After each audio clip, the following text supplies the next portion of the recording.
जिनमें से करीब 10% पुरुष और 1% महिलाएं ही पढ़ी लिखी हुआ करती थीं। शायद इसी वजह से मीलों दूर से आए अंग्रेजों ने भारत पर कब्जा जमा लिया था। ईस्ट इंडिया कंपनी की सरकार ने गरीबों और किसानों का शोषण शुरू कर दिया था और सोने की चिड़िया कहे जाने वाले भारत को लूटने में कोई कसर नहीं छोड़ी थी। लेकिन क्या आपने कभी सोचा है उस दौर में आम भारतीयों की जिंदगी आखिर कैसे हुआ करती थी?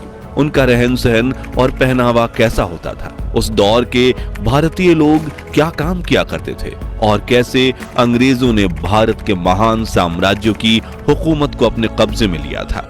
अगर हाँ, तो आज का वीडियो आपके लिए खास है, क्योंकि आज हम सन 1800 के दौरान अखंड भारत के इतिहास से पर्दा उठाएंगे, जिसे ज्यादातर स्कूलों कॉलेजों में पढ़ाया नहीं जाता।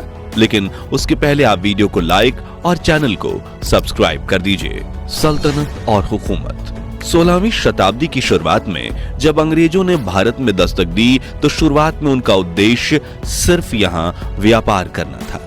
लेकिन जब देश के कई महान राजा उनकी मीठी बातों के शिकार नहीं हुए तो उन्होंने इस महान देश की सत्ता पर ही कब्जा करने का फैसला किया। बता दें कि भारत में कदम रखने वाली सबसे पहली ब्रिटिशर्स टोली के कैप्टन थे विलियम हॉकिंस, जिन्होंने 24 अगस्त 1608 के दिन सूरत के बंदरगाह पर पहला कदम रखा था और कुछ ही समय में उन्हें यह अंदाजा लग गया था कि वो कूटनीति से भारत को अपने कब्जे में कर सकते हैं। 1631 में जब शाहजहां ताजमहल बनवा रहे थे तभी अंग्रेज भारत में अपने पैर पसारने की कोशिश में लगे हुए थे। उस वक्त कुछ छोटे बड़े राजाओं के अलावा भारत में 2 बड़े साम्राज्यों की हुकूमत चलती थी, जिसमें पहला था औरंगजेब का मुगल एम्पायर और दूसरा था मराठा साम्राज्य। ये दोनों शक्तियां इतनी ताकतवर थीं कि इनके सामने अंग्रेज चाय कम पानी थे, मगर इनकी सबसे बड़ी कमजोरी थी एक दूसरे से नफरत। जो देख अंग्रेज एक तरफ इन दोनों सल्तनतों के राजाओं के तलवे चाटते रहे और ये जताने की कोशिश करते रहे कि हम आपके साथ हैं, लेकिन दूसरी तरफ बड़ी चालाकी से कूटनीति करके इन दोनों साम्राज्यों में कई लड़ाइयां करवाईं और खुद बाजी मारने के लिए सही मौके का इंतजार करते रहे। अपनी इसी मंशा में कामयाब होने में अंग्रेजों को 100 साल लग गए और शुरुआत हुई 18वीं सदी की,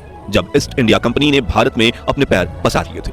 मुगलों की सल्तनत खत्म होने के कगार पर थी और मराठा साम्राज्य भी कई इलाके अंग्रेजों से हार चुका था। एक तरफ वो गरीबों और किसानों का शोषण कर रहे थे, दूसरी तरफ शिक्षा और पैसों के लालच देकर युवा भारतीयों को ही अपनी ब्रिटिश आर्मी में भर्ती करना शुरू कर दिया था। वो भारतीय व्यापारियों से बहुत ज्यादा कर वसूलते थे। उन्होंने यहाँ पर अपनी फैक्ट्रीज खोल रखी थी, जहाँ सस्ते में बना माल एक्सपोर्ट करके वो अंधाधुंध पैसा छाप रहे थे और ये पूरा पैसा भारत से सीधा ब्रिटेन जाता था, जिस वजह से भारत में आर्थिक संकट के दौर की शुरुआत हुई। भारतीयों की कमाई, पैसों की किल्लत और लगान।